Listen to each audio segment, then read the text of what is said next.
Many thoughts went through my mind while while I through the whole process to this point this morning. Partially part of the talk and partially not. So that's what happens a lot of times, you know, in the whole process. It's like things come in, things come from everybody here or on the way here, and just it kind of adjust what you're going to say. And I loved what you were saying. You asked the question, what little more thing can you do? And you'd said earlier about the stone with the ripple effect. And I put the two together. I thought that just was an awesome thing because, and then Charlie said too, you know, it doesn't take a lot. If each of us do one little thing to, and that builds and builds and builds. And that's like with anything we do. And so that's why, you know, accountability for this month is kind of a big deal, I think. And then I looked it up. I had to see what Webster had to say. I know what I thought it meant, and it says, you know, being accountable, which, you know, accountability, you know, changes a couple letters. And the other thing was taking responsibility for our actions and our choices.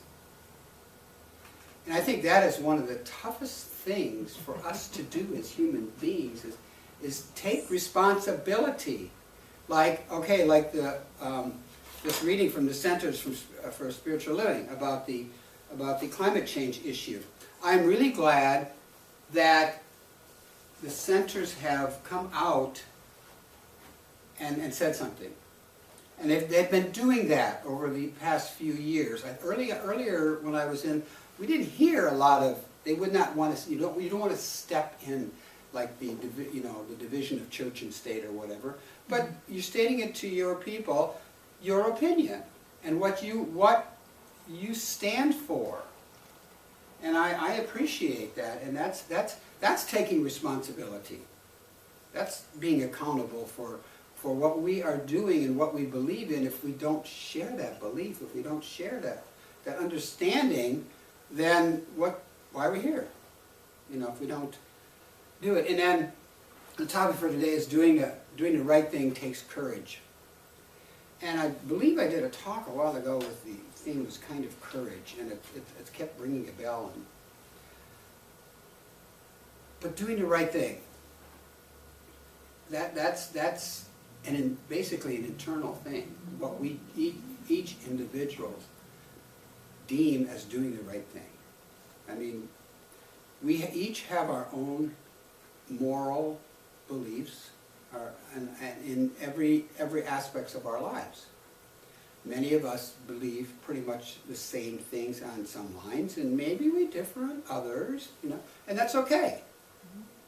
We don't have to all believe the same thing, which I think that's awesome, because, you know, if we had to believe the same thing, then we wouldn't be the individuals that we are. We wouldn't be expressing the divine as the individuals we were placed here to be, so that the Spirit can express through us, have that experience. And the one thing I've always liked since I started in religious science was this saying from Earnest Holmes, and it's about, you know, we can ask this question when we're going to do something. I think that's the biggest thing, is ask this question. Take it into prayer, meditation, or just thought, contemplation. And when we're about to do something, or we can't make up our mind if we should do it or whatever, and it's, is this thing I wish to express more life? Is this thing I wish to do express more life, more happiness, more peace to myself and others, and at the same time harming no one? That includes ourselves. So if we ask that question, you can't go wrong. You know, if it's bringing more energy, more vitality, and that's like to nature, to ourselves, to the animal kingdom. Like you said, you were talking about your brother and his dog. He's doing okay. But it's very emotional. We connect with these little lives. I know as much as I get upset over psycho dogs sometimes, the thought of him going, you know, is, you know, he's 13 years old and still crazy as ever. But he's our psycho dog, so what is that saying about us? But anyway, you know, they become part of our lives. Just like, you know, you gotta have humor too.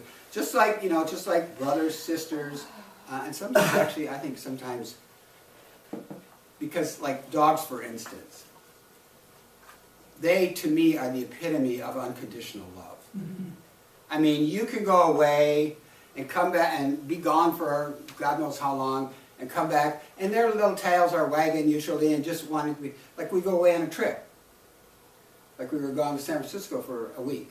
You come back, and what I realize what we have to do when we come home, is I tell people, is come home, leave the luggage out, sit on the floor, and let them get over it, you know, because they want to just attack you, you know, and it's a loving attack, and they don't hold grudges.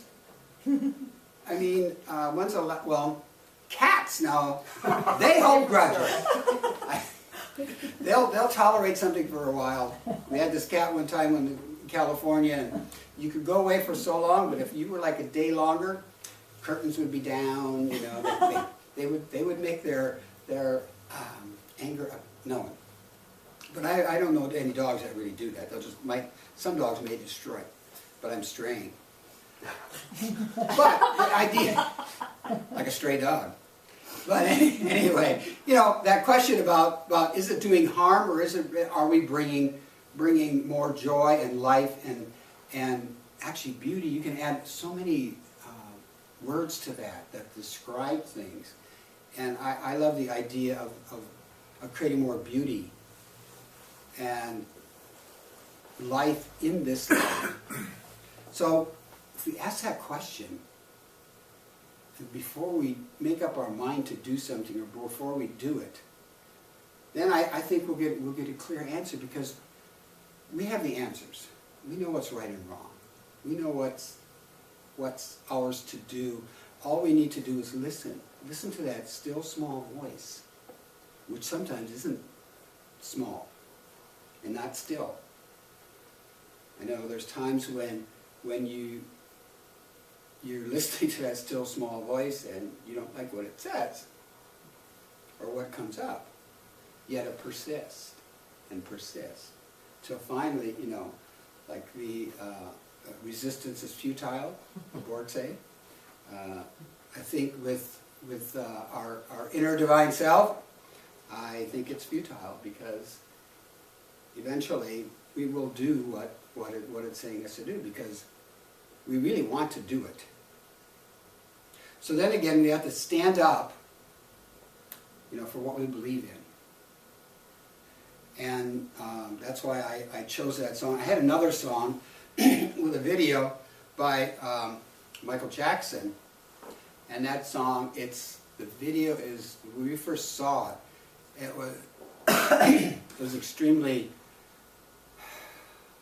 heartbreaking, because it's a video that was shot, it's about Earth. It's called the Earth Song. If you want to, you can Google it, and there's the video there. And it shows like all the destruction of the rainforest, and killing of the elephants for the ivory, and the people that live there, and it just goes on and on. But toward the end, I finally realized, watching it yesterday, that they're reversing it. They take it in reverse. So it can be reversed if we are diligent about it, if we are caring about it. So that standing up for what we believe in, sometimes it's easy. I know. I speak for myself, that sometimes I can spout it, but to actually get out and do something, that is a whole different thing. I mean, we can say, oh yeah, this is, you know, but if we don't get out and do something, like you are very diligent with your recycling and everything, that, you know, I'm for what you say, I believe that. And if we do it and not just spew it, nice bumper sticker, I like that. Do it, don't spew it. Ooh, no pictures go along with that one. But anyway, yeah, if we stand for what we believe, and then ask ourselves, okay, what is our motive or incentive for doing this? Is it, a reward, praise, or whatever? Or is it doing it for the betterment of humankind, for the betterment of the earth, the betterment of our community, of our family, of whatever little group you may be in?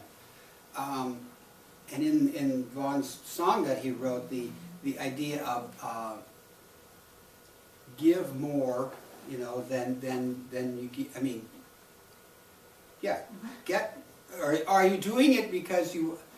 Okay, in the song it says, give more than you take. Right. And then the idea is, if you're doing it to get more, that's not a good reason.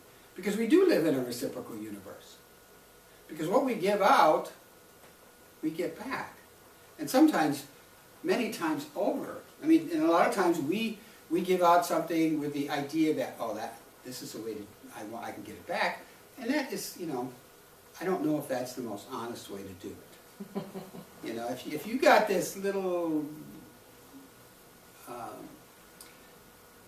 don't know it's like a scheme, okay, I can, if I do this. But if you're doing it from your heart, like the woman in the Bible that came and she gave, what, 1 cent or whatever, half a cent, whatever it was. And they said it wasn't, well, isn't that better that the Pharisee or whatever gave all this money, but the person that gave from their heart. And to me, I've always been an advocate for that. I know we need money in the centers. We need money to live, to move through life. But when we give, where are we giving it from? And where are we receiving it from? If we're receiving it just, out of greed and whatever, then that, to me, is not the right thing, the right way to do it.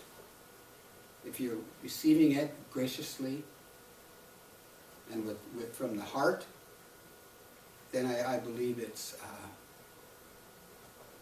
that is the right way to do it, the right thing to do. And the third thing on this I wanted to say is you go for improvement, not necessarily perfection.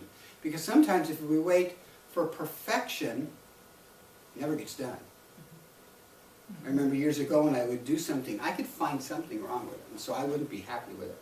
Until finally one day, I have no idea what happened, what shifted. I looked at something that I built, I could see some imperfections, but I looked at it and I said, this is good, And that was the 8th day. I just had to do that. But I accepted that I did the best I could do with what I had to work with.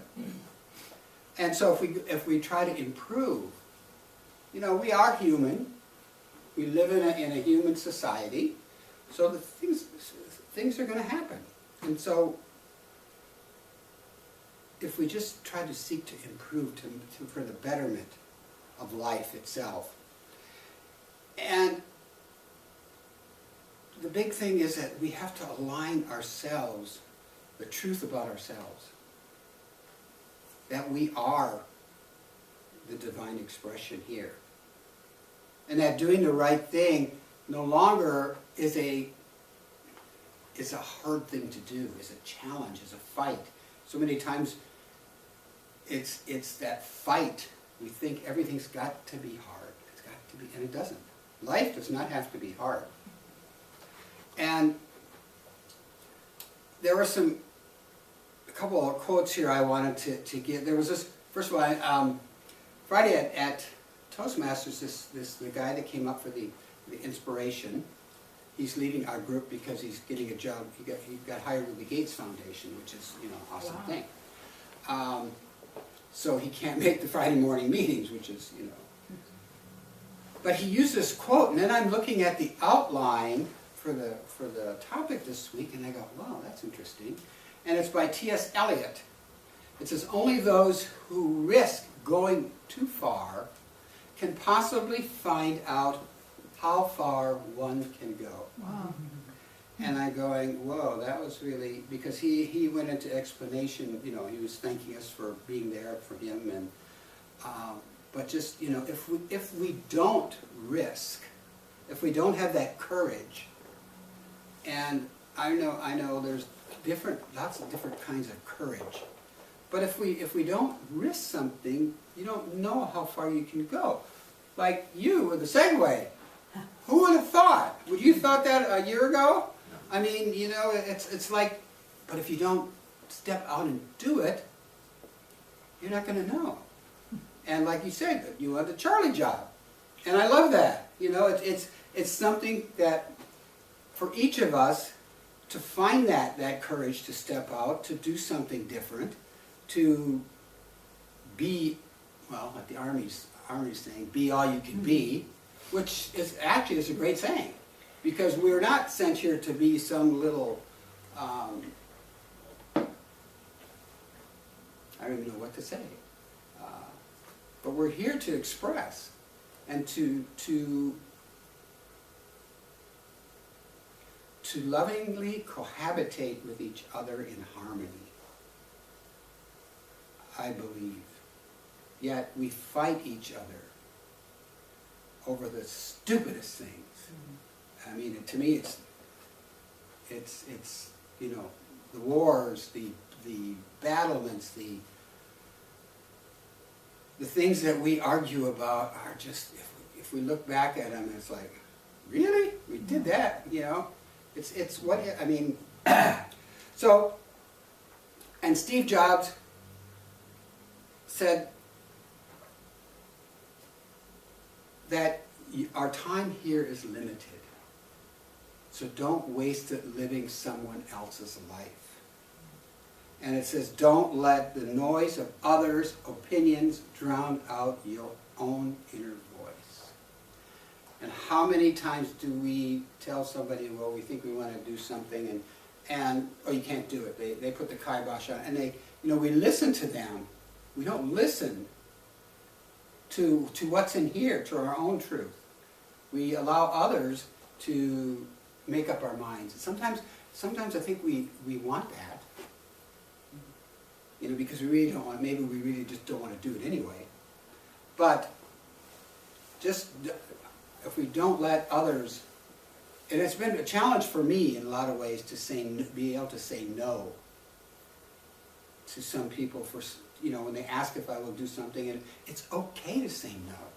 It's okay to listen to your inner voice. Like I was talking with Cheryl about Toastmasters and how certain people wanted me to go higher and this and that, and I didn't want to at that moment.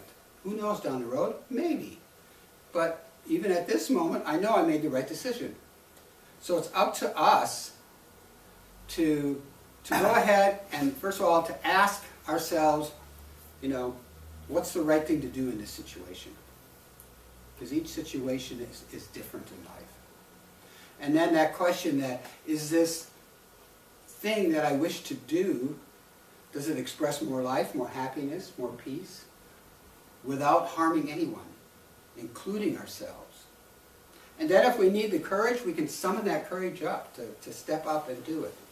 And eventually we won't need to summon that courage because it'll be there. And then we really need to move into action. By one thing, standing up for what you believe in, but also moving in a direction to do that, what we believe in, to support it. So I'm very grateful for the Center for Spiritual Living for supporting us, little people out here, little groups, with these words and with their actions, so that we know that we are supported as we support others. And so it is. And so it is. So it is.